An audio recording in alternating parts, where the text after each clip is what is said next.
Shalom, Mishra. When the staff souls by giving no praise to Yahweh Shem El Shai, double and apostle GMS, and honest to you brothers that doing the work in truth, war, sincerity. Just want to cover this thing that happened today. It's a brutal DDoS attack. So basically, in short, what that is a website can only handle so much information, so much data.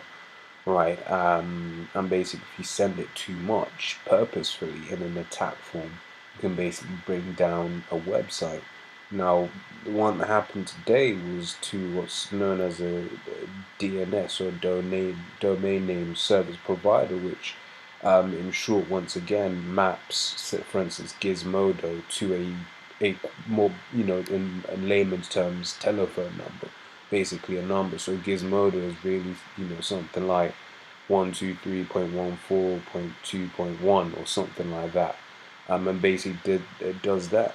Now, these happen all the time and it's inherent to the internet, but what doesn't happen all the time is the scale and size of website that was attacked, because this was a super, this was a super hack, for instance, here it lists Spotify, Twitter, what else was down? Netflix was down, parts of the Amazon Web Services were down, a whole lot of developer related systems were down, and these are major corporations who are basically telling you that this can happen to anything. And one of the statements here, it says, because everything nowadays is part of the quote Internet of Things, anything can be shut down at any time. And then what's the main thing that you're gonna get from this? Well, for one, it's a what do you call it? It's I'm surprised they've not been throwing around cyber terrorism yet, but I do assume that's gonna happen, right? Because one or two things are gonna happen. It's gonna become a thing of you get more of these until the internet is more or less unusable as we know it, or the governments are going to take full control, right? But today was a classic case because people say heroes say that the internet's going to be the internet's going to be shut down, this and that. They don't really understand and believe what it is that we mean when we say that, right? But today was an example that it can happen, and it can happen easily, very easily. Like I said, the likes of Twitter, the likes of Netflix. Netflix. Everyone watches Netflix. Netflix have huge data centers for them to work. So Twitter, goddamn, Twitter has millions and millions of users per day. They're pushing notifications to different people every single second. I'm pretty sure there's probably several going through as I speak right this second, right? So Twitter has basically potential to handle lots of users, yet Twitter was inaccessible. Right, just to put, to give in, what you call it, to put it in a picture form of how big today's attack was, right? And in times like this, there's only one scripture you can get, really, right? This is Amos 8:11. It says, "Behold, for the days come, saith the Lord power, that will send a famine in the land, not famine of bread, nor a thirst for water, but of hearing the words of Yahweh." Right? And like I said, it's we witnessed that today. Major sites were down. So don't think that the YouTube can't be taken down or that Google can't be taken down. And people are gonna start saying, "Oh, the government needs to take control," as is always the case.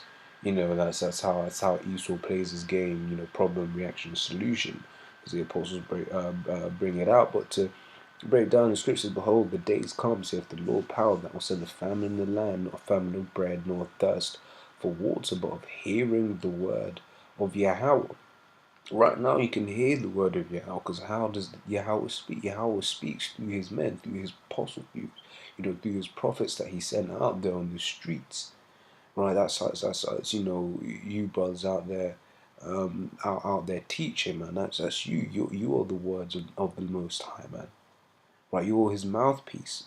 So what's that saying there? There's gonna come a time when the mouthpiece isn't gonna be out there anymore, right? And you know that's not far fetched. All Esau has to do is one false flag, and then you no longer have the preachers out there on the streets anymore, man. They're in times of martial law.